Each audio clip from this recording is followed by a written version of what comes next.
Okay, technically I played this in 2024. But anyway, Undertale is a 2015 indie game made primarily by Toby Fox, who in spite of not being anything approaching a serious programmer, was able to use his natural talents at storytelling and music to make one of the most popular indie games of the 2010s. As a self-styled creative, I have to say that I admire Toby Fox, but I'm not nearly as talented or as successful as him. Before I started, I had pretty much zero understanding of the game, and I only knew Sans Undertale and that you weren't supposed to kill the characters. That was pretty much it. I even thought that Papyrus's name was Mr. Boner. I don't know why, don't at me. Or do. Maybe you're into that. I don't know. When I finally got around to playing this game almost a decade after its release, what I found was really surprising. I'm playing this in a time period where life feels like it's worth less more than ever. But this game goes far to affirm the value of life. A game that, beyond its sheer enjoyability in terms of its gameplay and characters, had a story and a message that provided an earnest and pointed inversion of typical RPG tropes. I did a lot of research on this guy, like I said. There's not a lot out there because he's pretty secretive. Most of his interviews are fairly limited, and he tries to avoid the limelight. Also, all of my recordings for this game were done live, so get used to my pretty face. Also, look at my large number of chatters here. Kyle is the only person who watches my streams with regularity outside of my mother. Sometimes another streamer, Chad Wolf, jumps in, but he showed up like only once during the streams for this game, so we don't need to discuss that any further. So, without further ado, let's jump into it. Also, if you haven't played the game yet, don't watch this video. Don't do it. Play the game. You'll thank me. Part 1. Falling Down. Immediately it's obvious that this is an indie RPG from its pixel art and musical style. Beyond that, I had only a vague understanding of what was going on when I started. I don't know much about this game. I know okay, well let me put it this way. I know the basics of it. I know that Toby Fox made, if not a majority of it, if not all of it, then like 99% of it. He made the music and the game, and it's about emotionally bonding with monsters, I think. Like I said, I don't totally remember exactly what was going on here. I know you have to not kill them to get the good ending. I'm gonna be going for the good ending here. After some struggle, I figured out that there weren't enough letters to spell my name, thus making me Charl rather than Charlie. Right after entering in, there's a flash of light.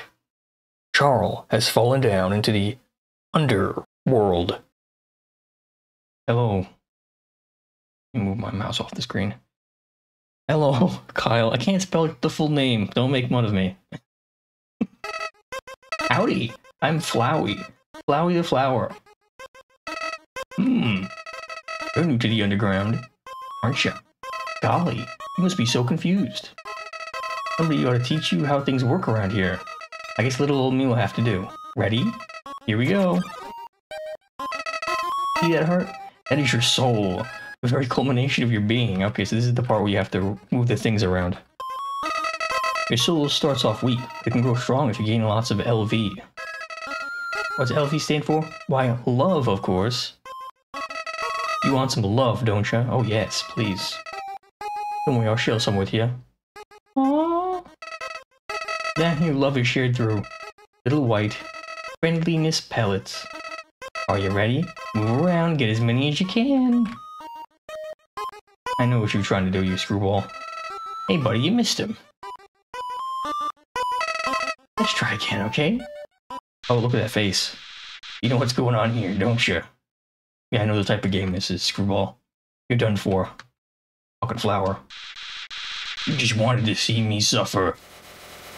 Oh no. Die. Oh. I think I was supposed to not be genre savvy. A large cow woman ends up saving Charl. At the time I thought she was just a big cow, but later on it's confirmed that she was actually the person saving us. Her name is Toriel. She treats Charl kindly and leads us through parts of the ruins that we fell into, and explains that puzzles are one of the key parts of the world for some godforsaken reason. I'm not a huge puzzle guy myself, but I enjoy them from time to time. Undertale has many puzzles. Most are small, very few are particularly hard. Also, I accidentally killed the dummy. Whoopsie. Toriel forgives us. She's very protective of Charl, which is understandable given how dangerous the ruins are. Anyway, so Toriel puts Charl on the T-Mobile cell phone plan and leaves us. So Charl just starts wandering loose, encountering monsters, and giving them top-level, BetterHelp quality therapeutic advice. All we need to do is avoid their attacks and figure out how to make them feel good. It's hard work, but somebody's gotta do it. My favorite monster so far is Moldsmal for being so darn flirtatious. Ooh. After doing a trial and error puzzle and bending a rock to our will, Charl encounters a ghost. Napstab look. He's depressed or whatever. No confidence. I know that feeling. He gives himself a hat. It's pretty cool. I don't know the feeling. Also, I proceed to ignore the Froggets of Destiny here, and I don't listen to any of their advice. I'm a very stupid man. There are some more puzzles and creatures, but eventually we make our way to the home of Toriel, where a butterscotch cinnamon pie awaits us. Clearly she will see that we don't need protection, and that we can handle ourselves in this world. It's obvious that she doesn't need to be so protective of us. Everything will be okay. Is she gonna die now? Oh, that's dark. Okay, in my defense, I'm a little bit stupid, and also I didn't mean to do it. I had 2 HP left, and I didn't want to get a game over, and I figured that fighting her was the only way to get past her. I thought that maybe if you downed her, then she would have to let you through. It's what playing games taught me. I wasn't taking the same precautions I should have. I didn't think it was important enough. If I had, I would have kept trying for mercy, even though I thought it wasn't working. I've come to believe that this is a controversial viewpoint, but I don't think killing Toriel is a bad thing, in your first run at least. You see, knowing all the information of the game beforehand about what you should do and should not do saps the experience. It takes away from it. If you already know or reload the saves, it takes a lot away from the story. You can't take back death, so don't try to. Accept that you made a mistake. It makes the game later on worth all the more. This scene is a commentary, I feel, on how we approach games as an interactive whack-a-mole. Go up to it and kill it. Shoot it, beat it, defeat it, rob it, kill it. We do this so we can experience more of the game. We wanted more excitement and more fun. We wanted more story, more points or gold, more levels or experience points. So in the end, we end up destroying someone who wanted to protect us. Someone without ulterior motives. Someone who was only ever looking out for us. It hits a lot harder than reloading or reading guides beforehand. It's better than quote-unquote playing the game right, because I think messing up here is just as valid as not messing up. As Kyle points out, there's no such thing as fucking up a first run. That's my take as well. Flowey, of course, thinks this whole thing is really funny. He couldn't even save herself. What an idiot. Damn, can I kill this fucking flower? Part 2. A distorted path.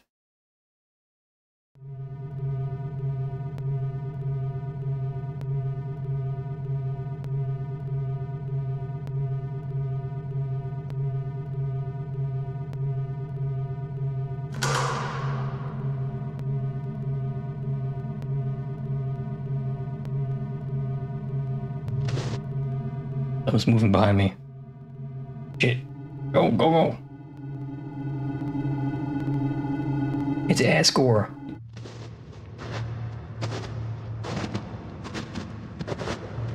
No, it's Sans Undertale. This is when we meet Sans Undertale, younger brother to Mr. Erection. Sans and Papyrus are my favorite characters in this game, with Papyrus just inching ahead of Sans in the rankings. Also, for some of the characters, I did some really awful voice acting. Papyrus was one of the worst. We do our best to get through the very dangerous and difficult puzzles, only surviving on account of Sans' expert advice. The great dynamic of the two Boner brothers, and really quite humorous puzzles, makes the whole area between the ruins and Snowdin one of my favorite areas in the game. It really sets the stage for the rest of the game in terms of humor and approach to the story that's unfolding. Sans doesn't care, or at least he pretends not to. He's knowing but shy. Papyrus cares maybe too much and is maybe too earnest. This is also when we get introduced to Papyrus's spaghetti addiction. It's quite odd and borders on the lol random humor, but I don't find it very cringy. I find it more endearing than funny that Papyrus keeps making spaghetti like that. He just wants to be the best spaghetti guy to ever exist. Then we come to the X and O puzzle. One of the few puzzles in the game that you actually have to think about. It's worth doing on your own rather than asking for help. I think it's fun to figure it out, personally. The tile puzzle that doesn't work is also a great gag as well. Also, I wouldn't have mentioned it normally, but up there is Metaton. I didn't realize it until the second playthrough. That's why it's so key, at least in my opinion, to have multiple playthroughs. You can appreciate the game much more that way. We pass right through the tile puzzle, and instead head to the second X and O puzzle, which I also quite liked. It's not super hard, but it's just difficult enough to make your brain work a bit. Though, of course, I say that at the risk of sounding like a Papyrus-level idiot who has trouble with word searches. Once we get past that, we have the Greater Dog. Sadly, I had seen this already, so it didn't shock me at all. I should have played this game maybe 8 or so years ago. Anyway, Charles gets to the final, most dangerous challenge. The Gauntlet of Deadly Terror. Once it predictably fails, we can enter Snowdin. Part 3. A spaghetti-charmed kinda life. Snowdin is a lovely little town that welcomes us despite being human. The residents seem kind, and while they naturally love Asgore, they aren't on the clock, so they leave apprehension of the human to the wannabe guardsman Papyrus. I haven't played really any of the Mother games, but Toby Fox took a lot of influence from Mother or Earthbound or whatever depending on your region.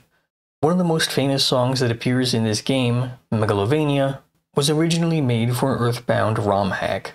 The Earthbound influence in this game lays heavy enough for someone like me who never played it to be able to pick up on it sometimes. It's kind of inspired me to check out Earthbound and the Mother series in full, but I'm just yapping here. Anyway, we have to fight Papyrus to the death. Well, not really. You see, Papyrus is just a nice fella, and he doesn't really want to hurt us. Just, lock us up. But when he beats us, the gate that he made is too wide. We can just walk on through. Classic Mr. Boner. What else can I say? Eventually, we defeat Papyrus by flirting with him. You see, Papyrus is a lonely boy. I know the feeling. Charles decides to be friends with Papyrus, and Papyrus offers us help. Though really he doesn't seem to understand that Asgore wants our soul. He seems to think that we can all be friends. Perhaps that's possible, Mr. Boner. But right now, I'm not sure. So we go into the waterfall where I meet Sans yet again. He takes a legally required break together with us at Grillby's. Grillby is a sentient flaming bartender and chef, by the way. Sans is a chill guy as always, and we have a nice moment eating fries together. As always, Sans casually puts his brother and other people first. But there's something that he said that tripped my spidey senses. Have you ever heard of a talking flower? Yeah. So you know all about it. The echo flower. They're all over the marsh. They tell you to them and they're repeated over and over again. What about it? Well, Papyrus told me something interesting the other day. Sometimes when no one else is around, a flower appears and whispers things to him. Flattery, advice, encouragement, predictions. Weird, huh? So I must be using the echo flower to play a trick on him. Keep an eye out, okay? Thanks. Sans mentioned an echo flower, which I had seen but didn't really know anything about yet. So I figured that maybe that was just it. Just weird flowers in a weird game. And not, the obvious thing. We leave the bar and I buy a manly bandana from the store. So I guess this is the time to talk about items in the game. This part of the game isn't very in-depth.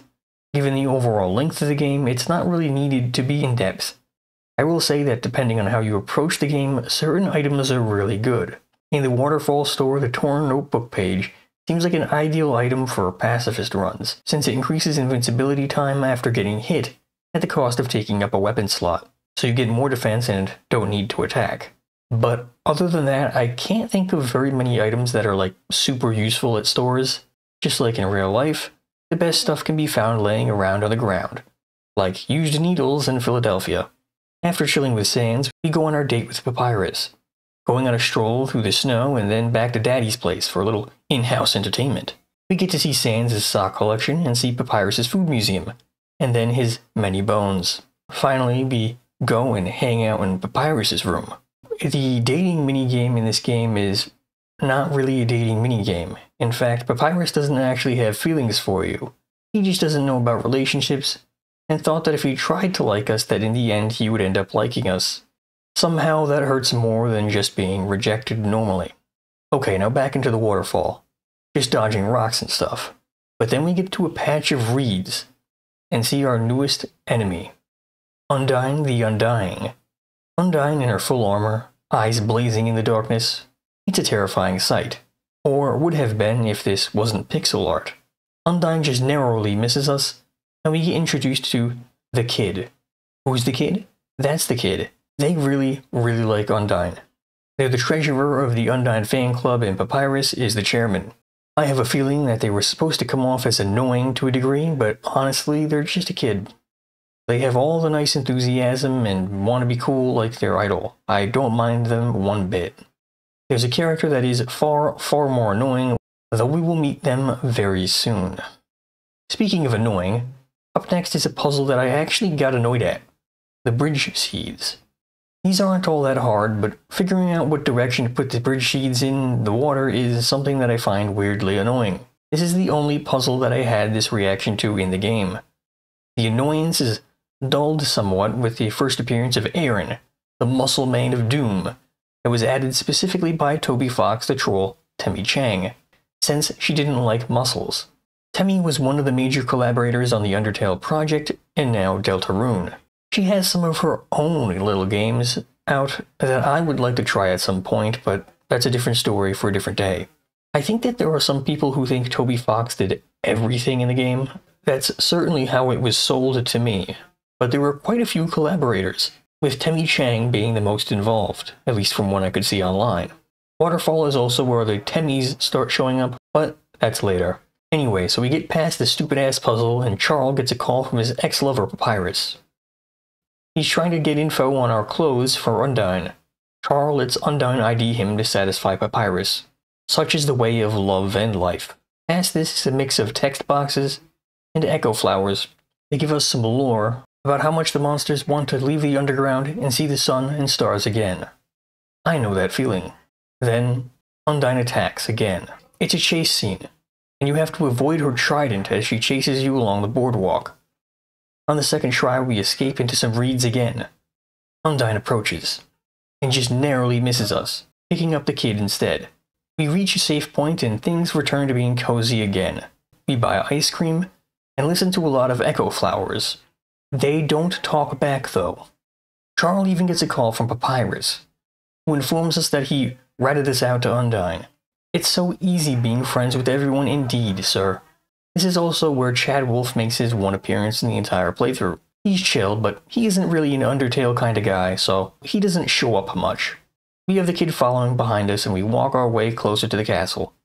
Eventually we end up encountering Undyne, and she really hates Charles. This whole section is pretty exciting.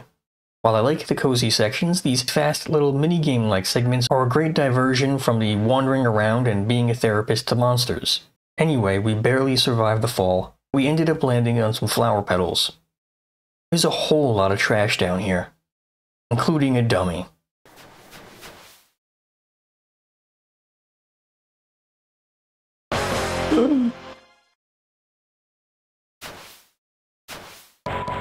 The dummy is really pissed off, but thankfully not a hard fight, so we deal with him quick and get saved by none other than Napstablook. I wasted money on some snail racing. When you give it encouragement, it scares it. When you don't try to encourage it, it doesn't move. This is a philosophical statement. We end up back at Napstablook's house and chill out listening to some music together. But I had more important stuff to do, so we headed off, going deeper into the underworld. Into the marsh. The marsh is shrouded in darkness, and it gets darker the longer you're in there. This is also where we meet Temmie, which brings me back to the days of MySpace and lol random scene girls, which is somehow even darker than the marsh itself. In that BPD scene girl induced darkness, Charles ends up stumbling into a corner. This is where we're ambushed by Undyne. Thankfully, the kid jumps in between me and Undyne's spear trident thing. We escape unharmed for a second time. Before we escape this part of the underground, however, the kid approaches us and wants us to make them hate us, so they can appease Undyne. I say no. I can't. When they fall, I help them up. My kindness cannot wipe away my sin of murdering Toriel in cold blood. But why make the world a worse place? Undyne saw me save the kid. Maybe that will soften her heart. Convince her of... Oh no. Not at all. The Undyne boss fight is a suitably epic encounter, introducing the directional shield mechanic, and a pretty epic boss song. Naturally, you can't beat Undyne by talking to her. But I wasn't getting far enough to figure that out. I was still learning the boss and she kept beating me. So, rather than rage, smartly, this is where I ended the first stream. Hello everybody, I am Charlie Dog with or without the face paint. Bum bum bum bum. Undertale. Why'd I do the intro like that? I don't know. I'm a crazy person today, I don't know. Eventually, after much combat, we run away and get caught. And so I run away again, and go to the wrong screen, so we have to fight her again. And then I run away again, and she catches up to me, again. And I escape, again. But then I get a call from Papyrus. Nope. Ring up. Not at this time, man. Hey, what's up? I was just thinking, you, me, and Undyne should all hang out sometime. I think you would make great pals. Let's meet up at her house later. Click. Yeah, I don't know about that one, big boy. Dance! So I had to try again. But when I did, she suffered serious heat stroke. It was only my quick thinking that saved her. A cup of water. Here you go. Give Undyne the water? Yes. For this, I gain her reprieve. Then we get to the lab. I hate the lab and everything in it. Part 4. I wish we never invented cell phones. In this lab, we meet Dr. Alphys. At first I thought she was just quirky, but she very quickly overstays her welcome. This is what makes this section, Hotland, one of the weirdest sections in the game for me. On one hand, it introduces Mettaton, the semi-murderous robot and idol of the underground, and this section also has a number of interesting but simple puzzles, as well as a fun minigame section that helps break up the gameplay. It even has great music, but then again, it is constantly interrupted by this stupid creature. Mettaton is lovely. Introducing a gleefully sadistic robot is always going to be fun. The first quiz is a great introduction to the danger and hilarity of Mettaton, so I powered through my growing annoyance with Dr. Alphys and did my best to enjoy Hotland. Once we got far enough, suddenly we come to a pitch black room. It's the Mettaton cooking show, where Saved by Dr. Alphys will discuss this stupid woman later, and instead have the fun jetpack minigame that I mentioned. Well, it's not really a minigame, but I find it enjoyable and it's kind of like a minigame, right? Like I said, these weird sections provide a break from normal gameplay loops. They also give the atmosphere of the game a sort of chaotic element, so we're never quite sure what's going to happen next. We go through more puzzles, and of course get hampered by Dr. Alphys the entire time. I figure out one of the more interesting puzzles in the game. Then we encounter two guards. These guys are great. I guess they're two bros who really like muscle guys. What more can I say? Their fight has a fun mechanic where you have to dirty up their armor by hitting the green armor thing. I have to say that Toby Fox does a good job of diversifying the combat in the game. He was a major Toho fan, and Undertale's gameplay is without a doubt inspired by similar bullet hell games. But he doesn't say, okay, it's a bullet hell game and you have to avoid the attacks. That would be okay, but eventually it gets boring. So he adds the blue and orange attacks and the green attacks to heal, or in the case of the two bro guards, dirty their armor. Can't take it. Armor too hot. Oh my god. Much better. Oh god, one looks bothered by something. Oh my. Once he takes off his armor, his bro can't focus on the fight. Could you blame him?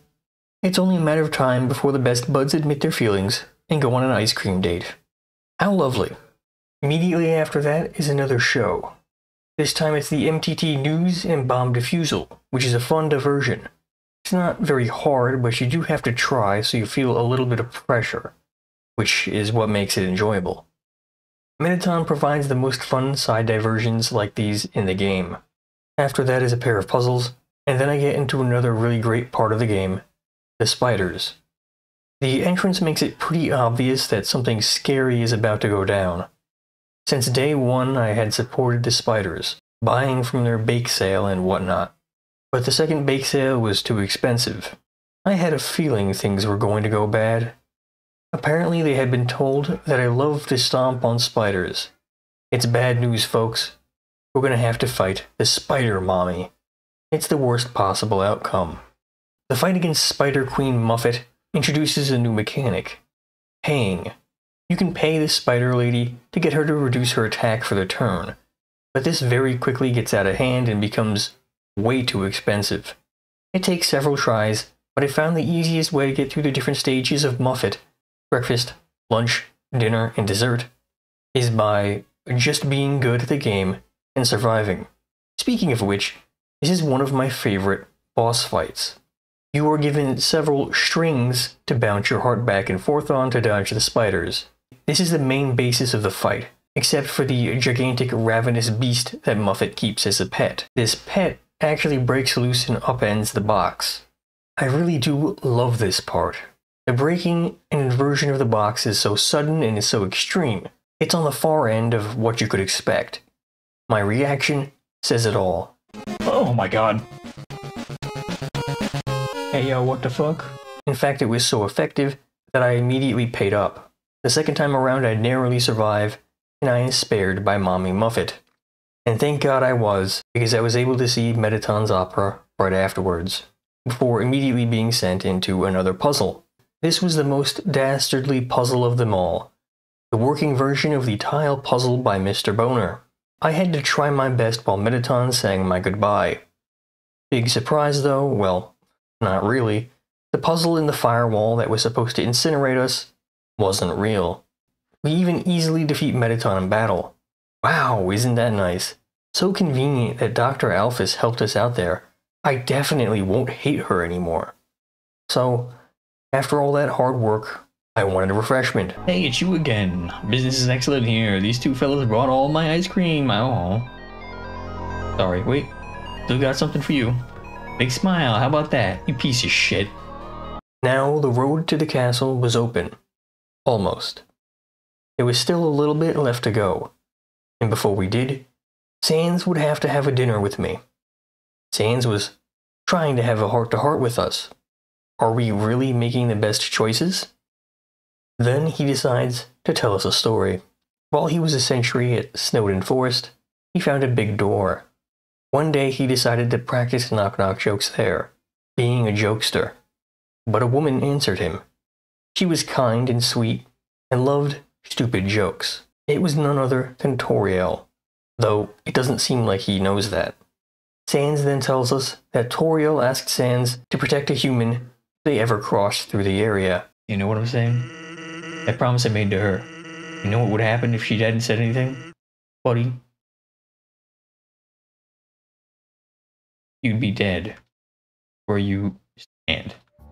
I cannot express to you how convinced I was that Sans was going to fight me right then and there. I had killed Toriel. There was no other reason to tell me this. At least, I thought. But it never happened. After some exploring, I found that the elevator wasn't working at the MTT resort.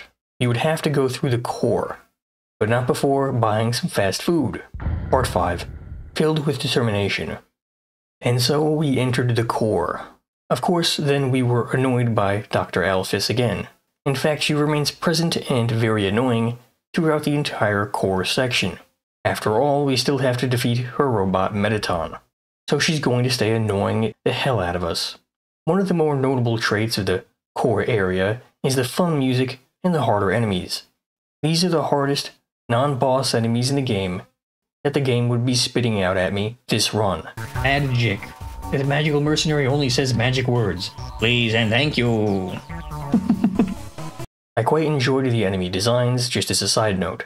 Not just in this section, but throughout the entire game. They're a fun mix of designs that are quite whimsical, but never overwhelmingly weird. Well, mostly. Each monster has a unique way to defeat them, as well in addition to their unique attack patterns. So it both makes them more memorable, and makes the combat something that you have to pay attention to. You can't ever go on autopilot. The core has a lot of orange and blue lasers that we've seen before in Hotland. Naturally, Alphys causes more of those problems.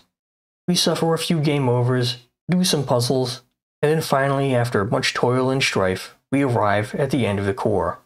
Naturally, Mettaton is waiting for us at the end. The showdown with Mettaton opens with Mettaton revealing that Dr. Alphys was using Mettaton to manipulate things to make them the hero of the story or whatever. She's incredibly annoying, so much so that there was never a possibility of me seeing her as anything other than a total nuisance. So the fight with Mettaton begins. We're flying around and blasting, we're vibing, chilling and being pals who are going to murder each other. Then Alphys shows up and ruins it.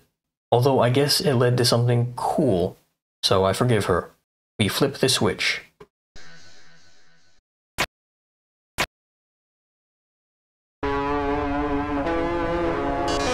Oh my. If you flipped my switch, that can only mean one thing. You're desperate for the premiere of my new body. How rude. Luckily for you, I've been aching to show this off for a long time. So, as thanks, I'll give you a handsome reward. I'll make your last living moments glorious. Absolutely beautiful.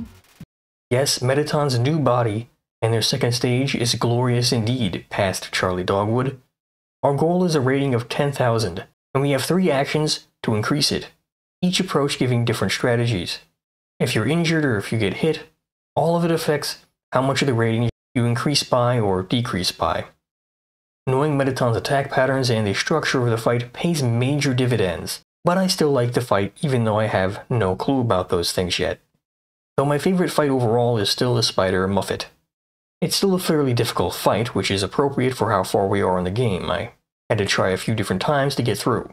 In the end, the support of Mettaton's fans carried the day, convincing Mettaton to stay and entertain the monsters there. Very sensible of you, Mettaton. Even after all of that, we still have to deal with that idiot Alphys, by the way. Oh my god, leave me alone. But finally, we entered the city. Oh, in the castle now. I'm in the castle now. Okay, well.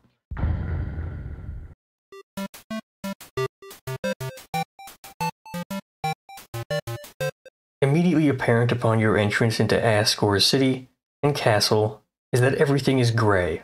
I'm not sure why this is. I looked up why it was gray and got a number of different answers ranging from monsters losing hope or the oppressiveness of being locked underground. Also because the flowers are the one good memory.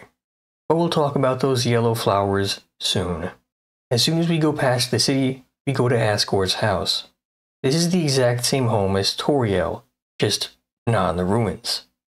As we explore, various monsters pop up and explain to us the backstory.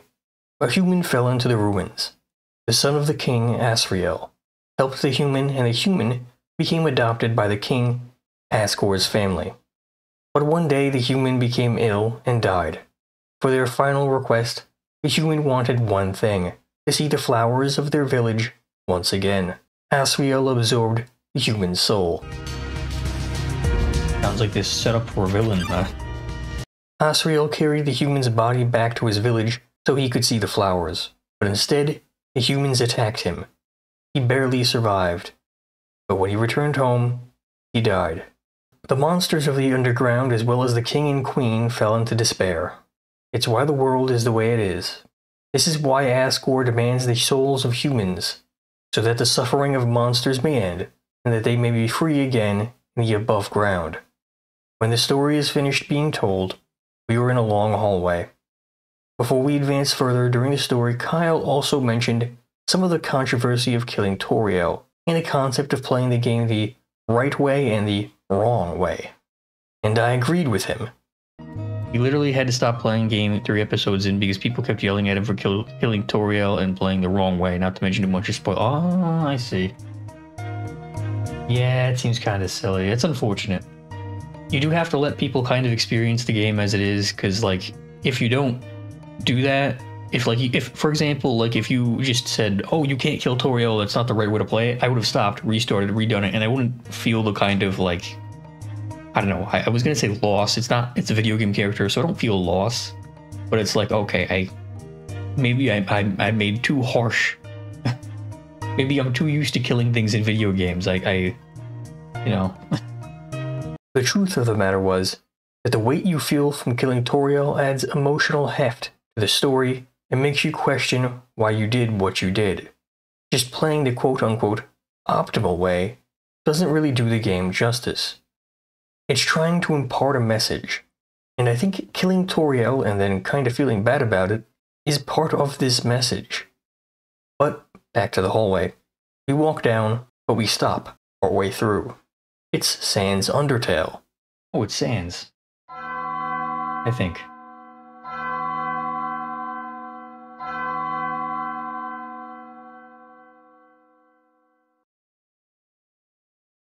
So you finally made it. The end of your journey is at hand. In a few moments, you will meet the king.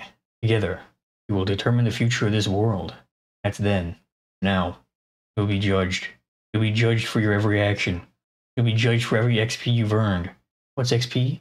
An acronym. It stands for execution points. Oh shit. He's angry I killed Toriel, I understand. A way of quantifying the pain you've inflicted upon others. When you kill someone, your XP increases. See, this wouldn't be interesting if you hadn't failed in the first part. You really need to fail in that first part, or else like the whole thing with XP, like it's a tradition, means experience, but in this, it's execution points. Love 2 is an acronym. See? Level of violence. See? Important.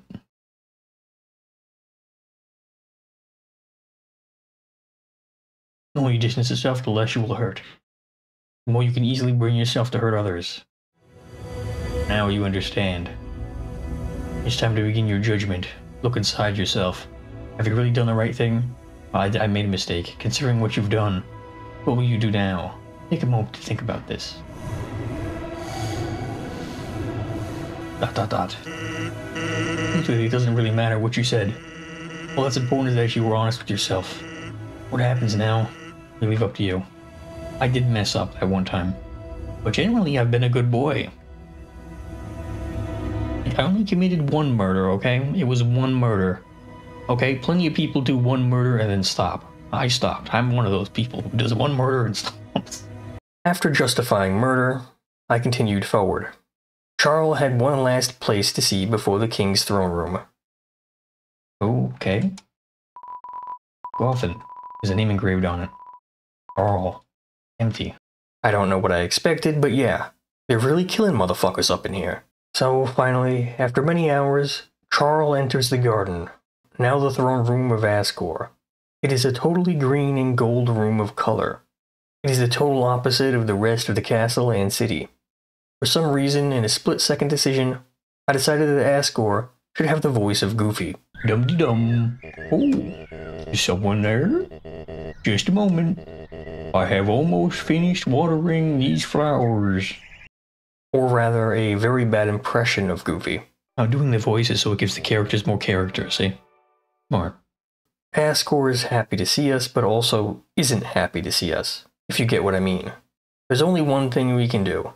Only one option, only one reality. We need to fight to the death. We calmly follow Asgore to the barrier. It was the final fight. I thought I was ready, but I wasn't. I die again, and again, and again, and again. Each time I tell him that he's killed me many times, but he can't change what's happening. I die so much that I convince myself that I have to die a bunch to get him to give me mercy. He's a harder opponent than anyone else I've fought so far. His attacks are fast, and at least one of them feels impossible to dodge. At this point, I had no clue how bad things could get for me. I never lost determination. I never gave up.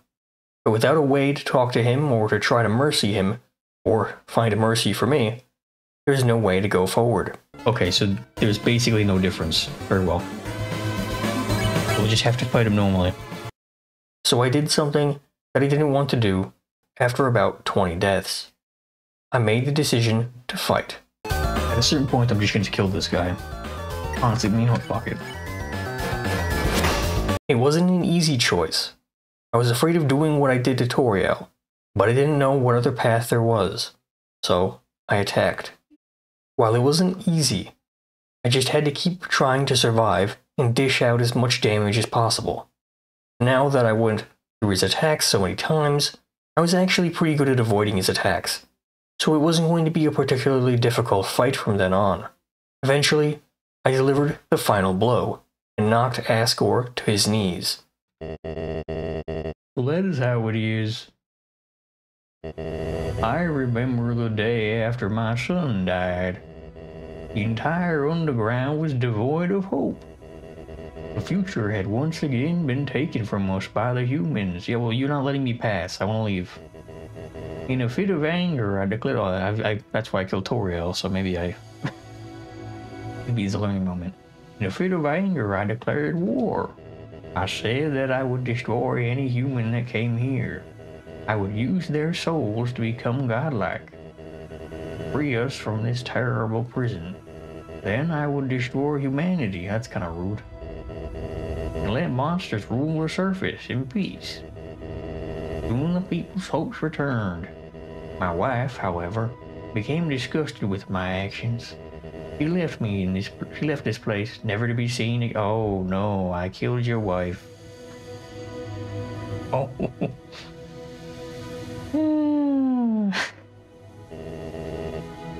Truthfully, I do not want power. I do not want to hurt anyone. I just wanted everyone to have hope. But I cannot take this any longer. I just want to see my wife. Oh, too late for that one, big boy. I just want to see my child. Please, young one, this war's gone on long enough. You have the power. Take my soul and leave this cursed place.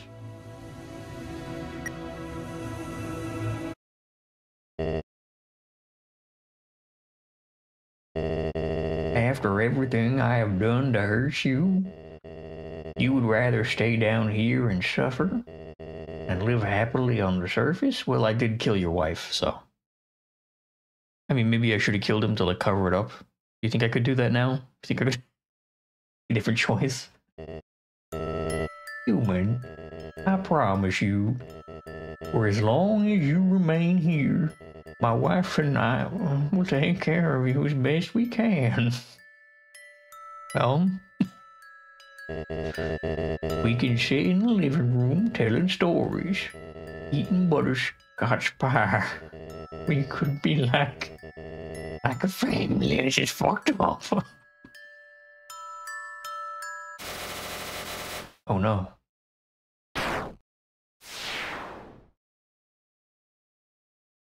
Hmm? Oh no. Oh, that fucking flower. You idiot. You haven't learned a thing. In this world, it's kill or be killed. Damn. I've tried that already. I was a difficult child. Exactly. Oh. Flowey kicked me to the desktop. But when I rebooted, something strange happened.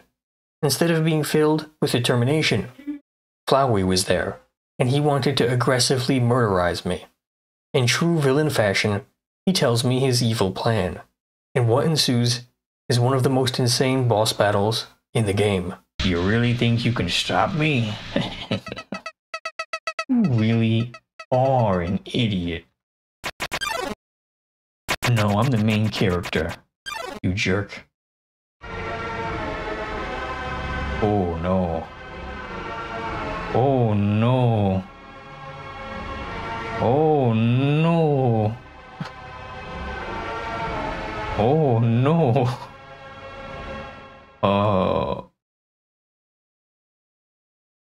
Oh no.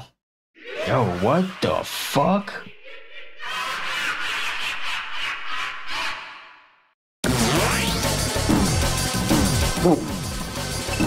What the fuck? Everything happens so fast and is so unexpected that I'm almost thrown out of my crappy computer chair. It's true horror, and it doesn't even come close to resembling the rest of the game. It's some sort of biomechanical horrorcore analog horror demon shit with a helping of PS1 era psychedelic imagery on top, because why not? Toby Fox has played LSD Simulator, so I wouldn't be surprised if some of the visuals here were inspired by that. It's one of the most out there boss fights I've ever encountered. It kicks me to the desktop again. Reload in again. It kicks me to the desktop again. Reload in again. I was filled with determination. We kept fighting, kept struggling to survive. We called for help. And I got it, being healed up to the top again, but I'm defeated several times. I reload each time, going through even more horrible attacks before I get kicked out again. It's just a matter of hanging on now. And eventually I manage a string of attacks on Flowey. He is taken down, at last. I survived. Just barely. No, no! This can't be happening! You... Oh.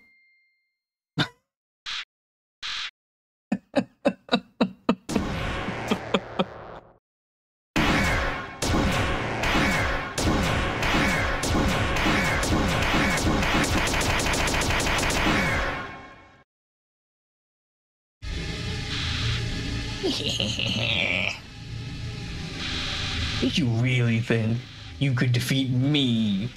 I'm the god of this world, and you're hopeless. Hopeless and alone.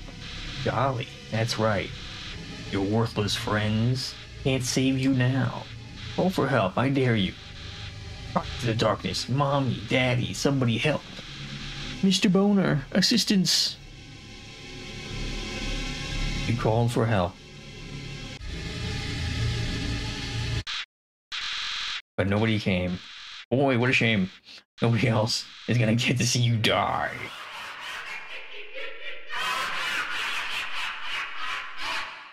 The souls of the past humans saved me. The souls? What are they doing? Be gooning now. Crazy.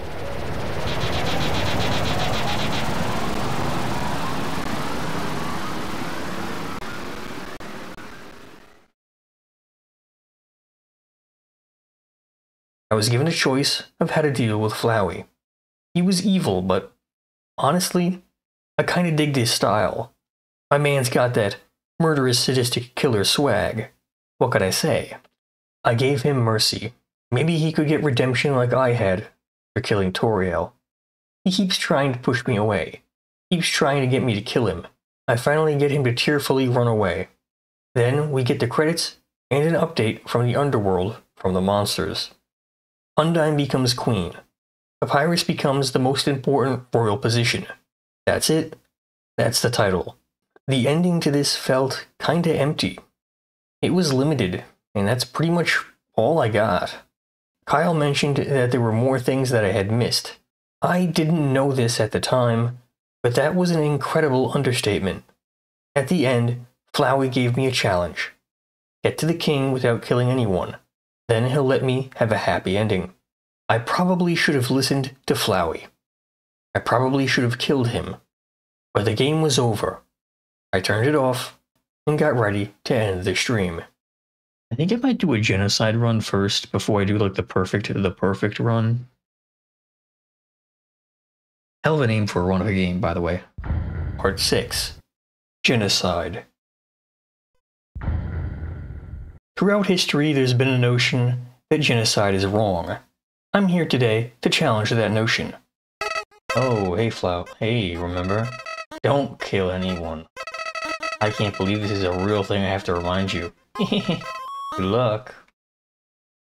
This is interesting. Okay, so the story adapts to the fact that you played before.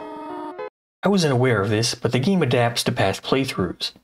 You're meant to play it multiple times, not just playing the pacifist run once. The game is a lot easier once you know what to do. A lot faster, too.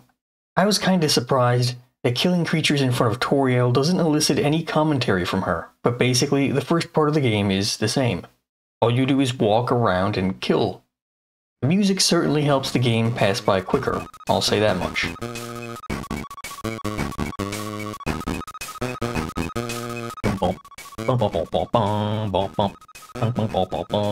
But yeah, compared to a normal run, the genocide run is not very fun. It just isn't. Very quickly, however, I started to get warnings.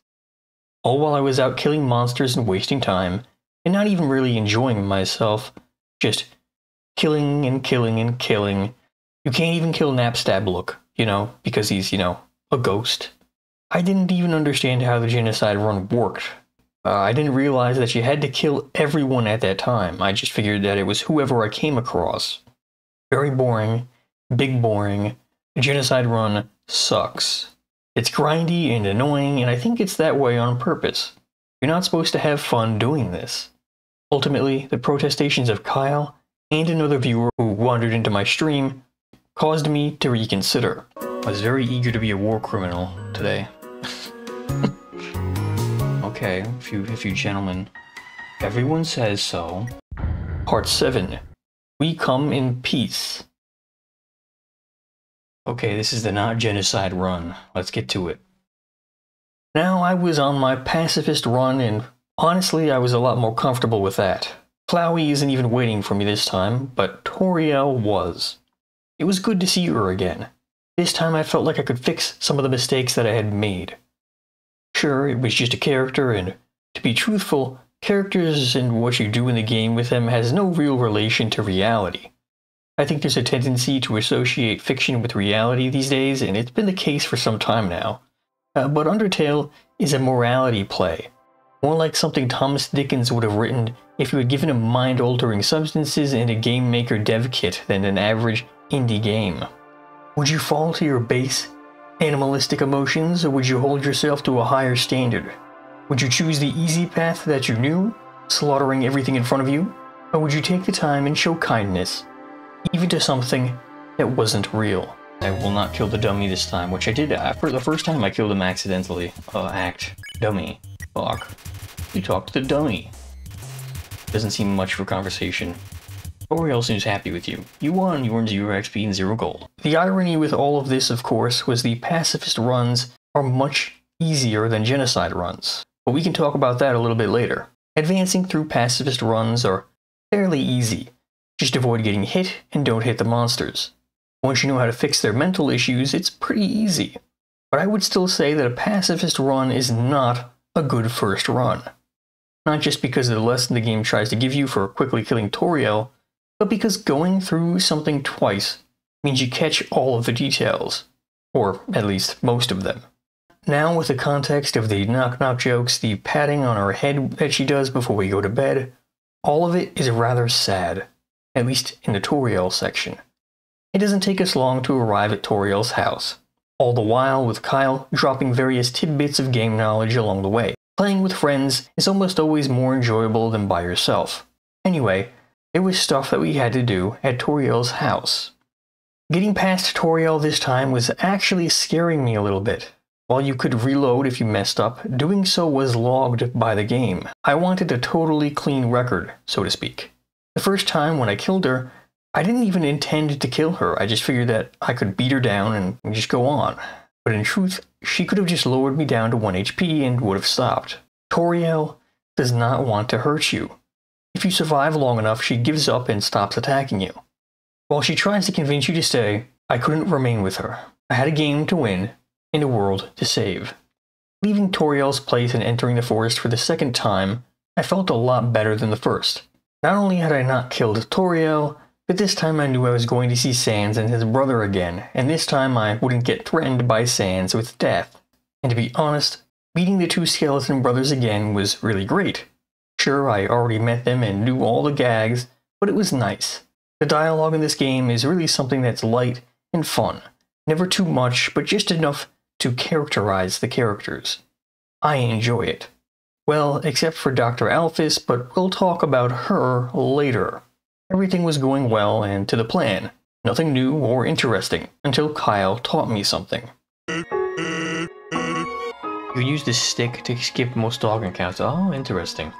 Though I didn't realize it at the time, this was a huge gift that Kyle had given me. The stick throwing strategy instantly made any dog enemies friendly, and let you mercy the fight after only one turn. This made certain fights that could have drained health and healing items into cakewalks. I didn't really mind. After all, I wasn't playing the pacifist difficulty for the combat. This game isn't about the combat. Though it is fun to do the bullet hell combat and avoid getting hit, that wasn't the focus of the game. At least, that's what I feel. The focus of the game was the story, the characters, and the music. And that's why I was doing the pacifist run. The combat and boss fights had some fun elements, don't get me wrong. I wasn't playing for the bullet hell. But if this game's story was garbage and the characters were all Dr. Alphys's, we wouldn't play it. Oh, it's Mettaton. It is Mettaton. Oh my god. It's Mettaton. He's just chilling for now. And so we approached Snowdin. Snowdin is a nice place. It's not as fun as Hotland, but let's be honest, we would much rather live in Snowdin than Hotland. Of course, I enjoy the boss fight with Papyrus, and then we move on to the Underground. That reminds me of when I was a kid, and I was at the diner one time, and I looked at the waitress when she came, and I was like about maybe 5 years old, just for reference here. And I looked at her and I said, I'll have the regular, or I'll have the usual.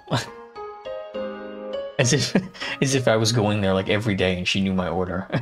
I just seen it in TVs and movies enough that I was like, yeah, I just have the usual.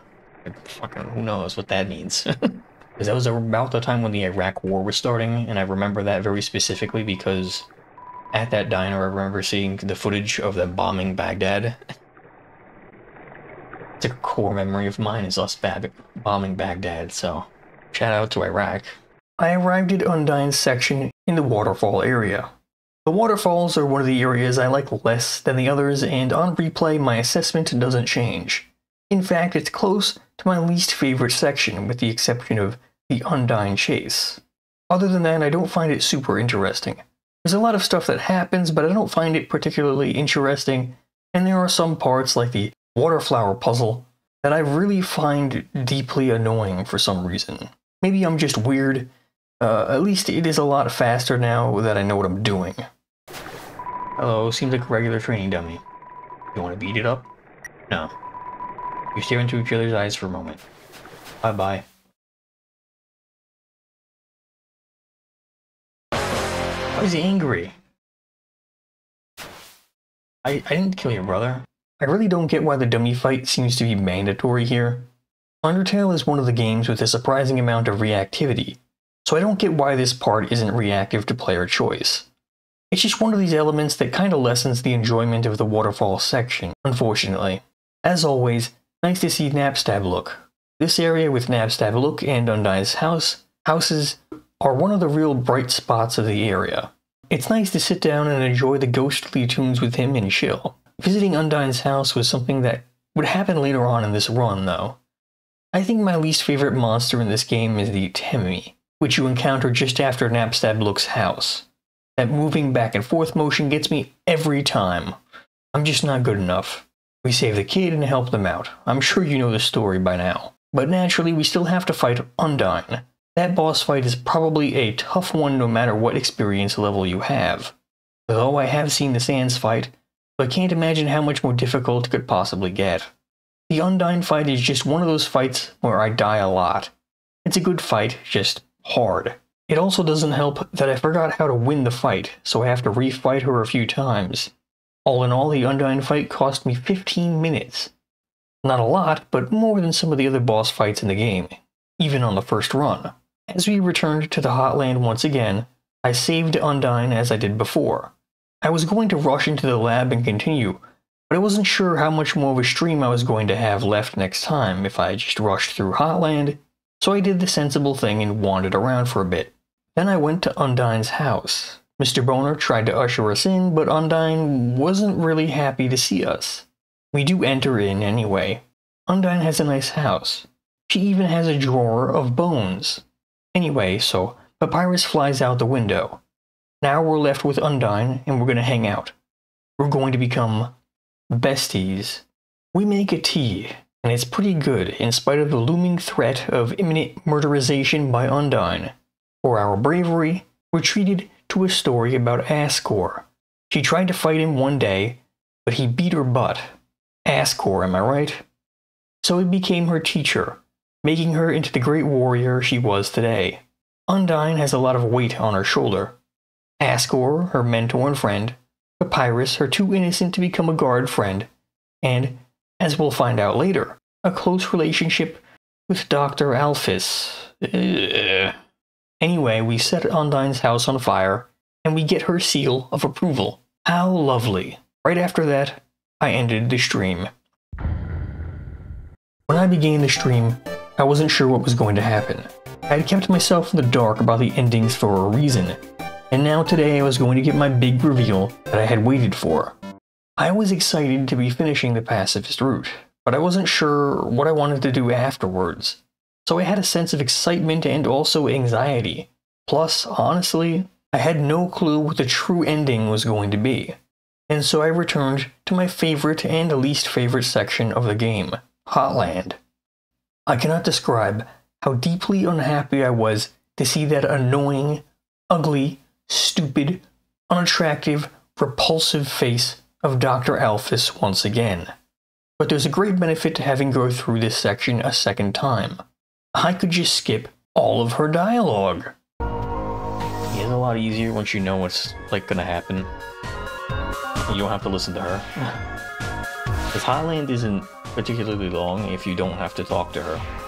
Getting rid of Dr. Alphys gives you the twin benefits of making the Hotlands a lot more fluid and enjoyable, while also eliminating the only bad part, Dr. Alphys. So basically, you get to keep Mettaton and all of his fun stuff, the puzzles, and so on, but none of the time wasting crap. But alas, without Dr. Alphys, you also miss out on some major stuff.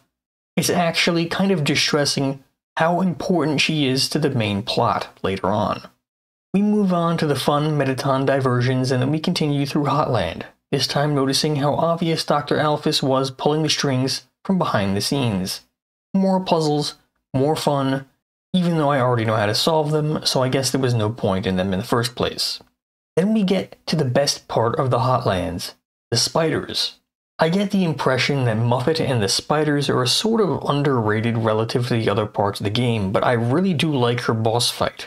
She shows up, you fight, and that's it. She doesn't have a super deep character, and yeah, it's sort of a random inclusion, but I do really enjoy the boss fight. In fact, I like it so much that I beat the boss on the first try this run. Not bragging or anything, just saying. With that, we have our opera with Mettaton, and then we head to the MTT resort. What's sort of odd here is that Sans has the same dialogue as when we killed Toriel. In my first run, I thought that he was implying that he suspected something, but in truth, I guess he was just talking. It sort of makes the scene less interesting, but ultimately it's a nice just to meet up with Sans and get more background info. I suppose it could have been possible to get a totally pacifist route on the first try, which means that certain pieces of the lore have to be given in conversations, regardless if Toriel was dead or not. After talking to the very mentally stable MTT Burger Shop employee, we head into the Ozone. Like the other sections, it's easy to get through once you know what to do, where to go, and how to mercy the monsters. Though this doesn't mean that this whole section is easy. Even the second time around, the Mettaton fight is still actually rather hard. I struggled a bit, I won't lie. It was easier for me my first time around, though I guess it's just down to nerves more than anything else. At the end, I was so happy to be done with Alphys. I would never, ever have to deal with her nonsense ever again. Oh, how naive this poor fool was. But after the Ozone, it's basically a straight shot to Ascor, straight into the city, getting the same lore dump as the first time, as we head through Ascor's home, and then meeting up with Sans. The reveal is naturally way less shocking the second time around, but it felt good having a clean conscience and getting encouragement from Sans. Instead of cynicism, this time he gives us support. But you never gained any love. Of course, that doesn't mean you're completely innocent or naive, just that you a certain tenderness in your heart. No matter the struggles or hardship that you faced, you strive to do the right thing. You refused to hurt anyone. Even when you ran away, you did it with a smile. You never gained love, but you gained love. It is a lot better. After having gone through the game and done like a neutral playthrough, yeah, it's a lot better. It sure feels good to have a clean conscience. Who the F does he think he is judging us? Well, Sans can judge if he wishes, but he's gonna have to face us next time we do the genocide run, so maybe they shouldn't trust me after all. Maybe I am just a no-good son of a gun, looking to squeeze as much content as I could out of the game. Maybe I just wanted to hear Megalovania. But anyway, we went into Ascor's garden where he was watering his bed of golden flowers. Naturally, this time he was also Goofy. Well, my best attempt at Goofy, which is to say, a really bad Goofy impression. But I can't play catch because you human bastards killed my son. You pieces of shit. Ascor would be a hard-fought battle. I knew this much. But this time I knew what I had to do. I would have to whittle down his health and then see what Flowey would do. We would have to see if he kept his promise to change his heart. It would be our great moment. The moment that I had been waiting for. The moment that I had been avoiding spoilers for. It wasn't every day that you got to experience the best possible ending for Undertale. And I was ready. Okay. Actually, I realized, after one death, that I needed extra supplies to heal myself. So I went to buy those. But then... Oh, ring. Hey, this is Undyne. Shut up, Papyrus. This was your idea. Human, you have to deliver something for me. Please? I'm at Snowden in front of Papyrus's. See ya. Honk. Click. Huh? What the heck is this? I was intrigued. I won't lie. I was also relieved. I would have been annoyed if I had finished off the run without doing everything that I could. Ascor defeating me on the first time turned out to be a great thing, and at the time, I honestly had no idea how deep this would go. I figured that it was some sort of slice of life content, like a tea party or eating a snail pie or something like that, maybe a spaghetti pie. But no, this was something far, far more important. Love. Undyne can't go to Hotland, not safely, but she wanted me to deliver a message to Dr. Alphys, a letter, to be precise. I could just slide it under the door, I didn't need to talk to her. Easy peasy lemon squeezy. Then I can finish the game. It's the least I can do to make it up to you. Yeah, let's go on a date. No! I'll be honest in saying that I was surprised that Undyne liked Alphys like that. I thought that she lusted after my gorgeous Mr. Boner, but I guess not. We end up going to the place where she belongs, the garbage dump. Once you see the two, you do understand how it happens. This is roughly 1/3 of what all lesbian couples look like. Read it and weep, kids. We address her feelings of inadequacy or whatever. Papyrus is there to help her develop her self-worth. Honestly, it's probably the best job that he could possibly have. Much better than a guardsman. Who cares? Anyway, I hate this woman. I hate her so much. She is irredeemable, and nothing she could do could make me hate her more. Also, anime is real. Just wanted to let you know that. Anime's real, right? Anime is real. I knew it. Gigantic swords, magical princesses, here I come. Much better impression of Alphys after this, I must say. I kind of find her annoying, but that made me like her character just a bit more. Alphys, I have to say, at the time I didn't hate you. For that brief 20-second window, I didn't want to throw you off the Empire State Building. Then, I got a call. Alphys was freaking out and had disappeared. She'd even left a note. This weird slice of life thing was suddenly a lot more than I had anticipated. As I read the note, I knew that I had to go into the unexplored part of the lab and get her back to feeling good again. After all, I sort of didn't hate her at the moment. I climbed into the elevator and I went down. I'm losing power. I'm shaking. I'm tether. Stability lost. Altitude dropping.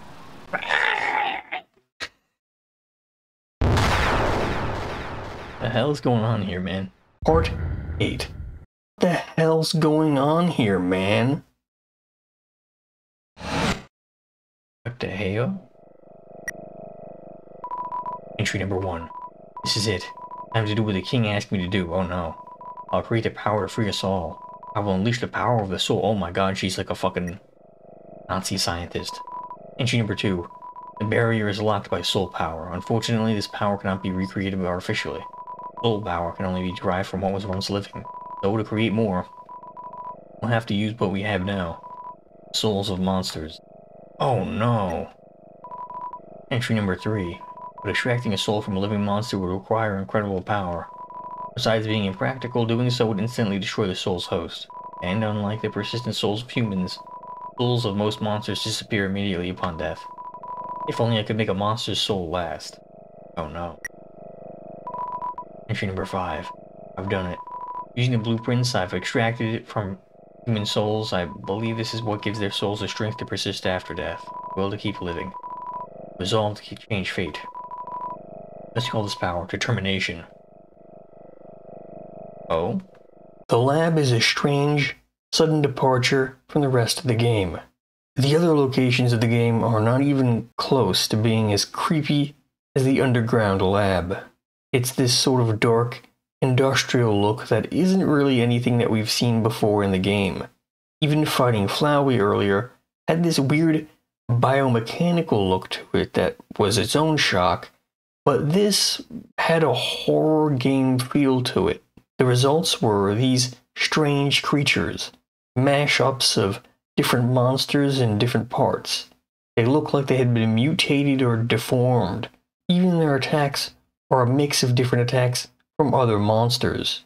We need to get different color keycards to turn on the power to the elevator, like it's Doom or something like that. But as strange as this place is, as freaky as it might be, you need to go further, because inside this lab, the truth is held on videotapes. The truth about Charles. I've been through many lifetimes down here, haven't I? Howdy, Charles. Smile for the camera. Haha. This is time to get I got you. I left the lens cap on purpose. Now you're smiling for no reason. What, oh, yeah? I remember. When we tried to make butterscotch pie for Dad, right? Recipe asked for cups of butter. So we accidentally put in buttercups instead, yeah. Those flowers got him really sick. I felt so bad we made Mom really upset. I should have laughed it off like you did. Anyway. Where are you going with this? Huh? Turn off the camera? Okay.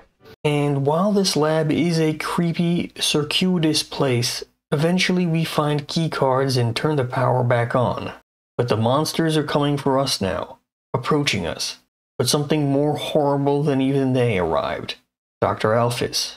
She does admit to what she did. She tells us all about the experiment. After she clears out, the monitors leading to the generator room turn back on.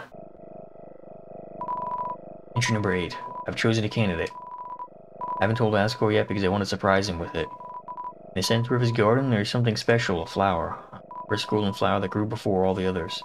A flower from the outside world. It appeared just before the Queen left. I wonder, what happens when something without a soul gains the will to live? Entry number 18. Flower's gone. She made Flowey, you idiot! Ring. It's a voice you have never heard before. Carl, are you there? It's been a long time, hasn't it? But you've done well. Thanks to you, everything has fallen into place. Carl. When the elevator arrives, we're spat out into the city. We're back to where we were before, but with the added context of the truth of Undertale. There was only one thing left for us to do now. Duel Asgore to the death. As I approached the castle, I had hoped that maybe Asgore could be convinced to change his ways. That maybe he could be reasoned with. Maybe there was a way for Charles to save the day peacefully. If there's any game that would let you do it, it would be Undertale. But instead of a fight, I'm saved by none other than Toriel. She really hates her ex-husband, but Undyne likes us all. In fact, everyone does. They all show up one by one. All of our friends that we made during the game, Undyne, Sans, Papyrus, all of my friends are here. Even Metaton, and also Dr. Alphys. But of course, there was a reason for everyone showing up. This wasn't just some happy coincidence after all. A tiny flower helped out. Naturally, the liar Flowey never meant what he said. You couldn't change his mind. Flowey would never not try to take over and sacrifice people for his ambition. The golden flowers, born of the evil of the human world and the pain of the monster world. The game between us will never end. He attacks and attacks again, bringing us to 1 HP. But Toriel saves me in the last moment. Flowey attacks again. My friends defend me once again, except for Dr. Alphys because she's totally useless. All the monsters that I gave mercy to in the game showed up. Flowey could never, ever defeat all of us together. Flowey was on the ropes. Flowey was going to be defeated. Fucking idiots. I can't believe you're all so stupid. All of your souls are mine. Didn't work out too well for us now, did it? And it's gonna crash the game. Probably right. It's Asriel. Flowey was Asriel the whole time. My best friend was here the whole time. It's the end. This is the big fight. At first, it was a simple fight, actually. Really dead simple. Then it transitions into a suitably wild boss fight. This is where the game is most visually close to Mother or Earthbound, with the weird 2D, 3D battle background effect. It's suitably trippy and shows the level of tension that belongs to a final boss fight. The attacks are huge and all over the screen. They're loud and over the top. But each time I get killed, I come back. My heart refuses to break. Each death makes me stronger. Each death brings me closer to the end. Let's see how good your determination is against this. He got big. Big and thick. Oh yeah.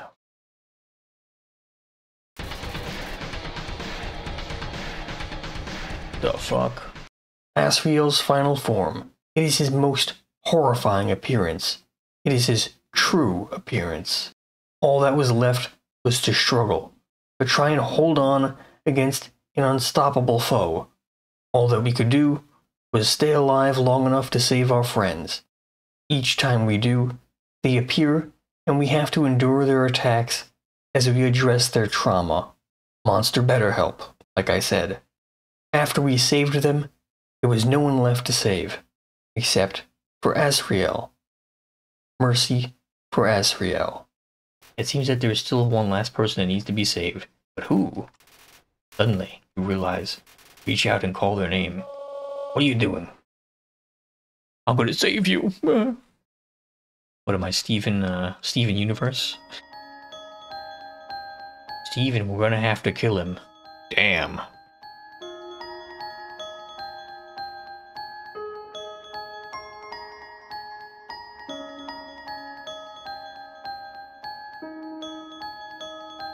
Yeah, we were the child that fell.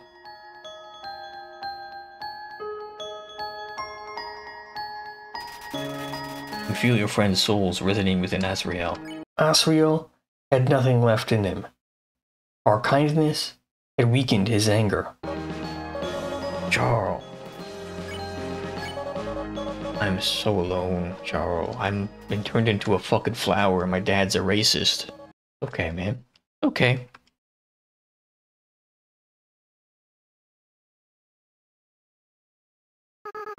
I'm so sorry. I always was a crybaby, wasn't I, Charles? I know. You're not actually Charles, are you? Charles been gone for a long time. What? What is your name? Frisk? That's a nice name. The hell's Frisk? I haven't felt like this in a long time. Risk, come on. You're gonna make me cry again. Besides, even if you do forgive me, I can't keep these souls inside me. The least I can do is return them. But first, there's something I have to do. Right now, I can feel everyone's hearts beating as one. They're all burning with the same desire. With everyone's power, with everyone's determination, it's time for monsters to finally go free.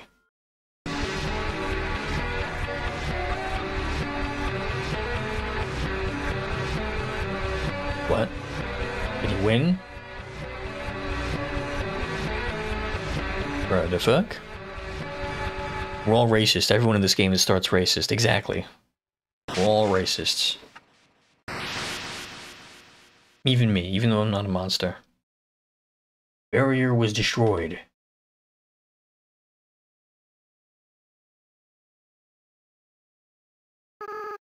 Risk, I have to go now. Without the power of everyone's souls, I can't keep maintaining this form.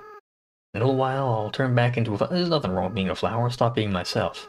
I'll stop being able to feel love. Oh, he means he's gonna turn evil again. Go be with the people who love you.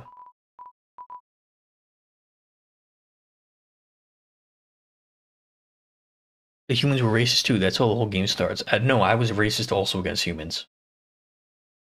I'm special. I'm built different. Can't believe the character's name is Frisk.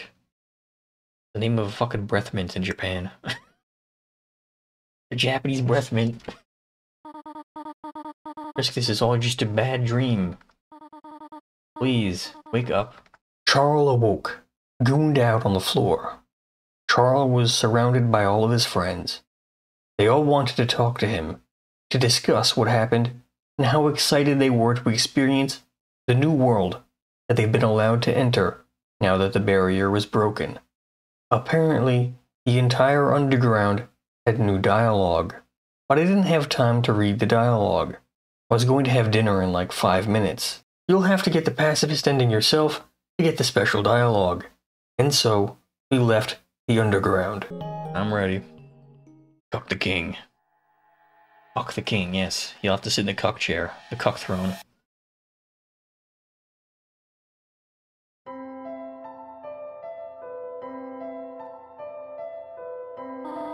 Oh my.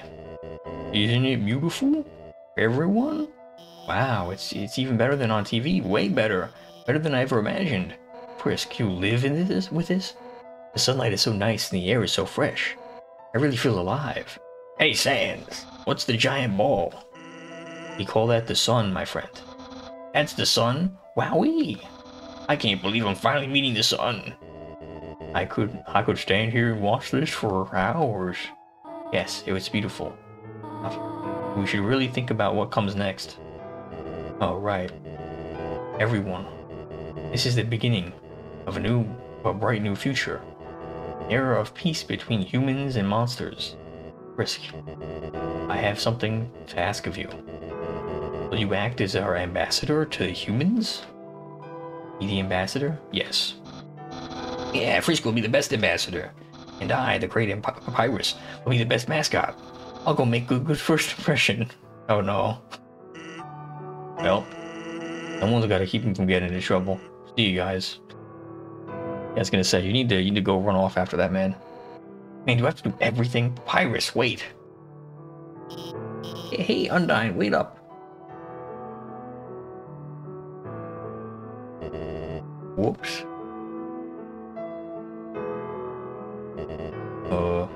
Could I do something? Well, gotta go. It seems that everyone is quite eager to set off.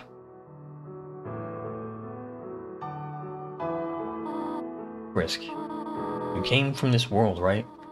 You must have a place to return to, do you not? What will you do now? I want to stay, I want to have places to go. I mean, I don't have anywhere else to go right now, but Risk, you really are a funny child. If you had said that earlier, none of this would have ever happened. A good thing you took so long to change your mind. Hee.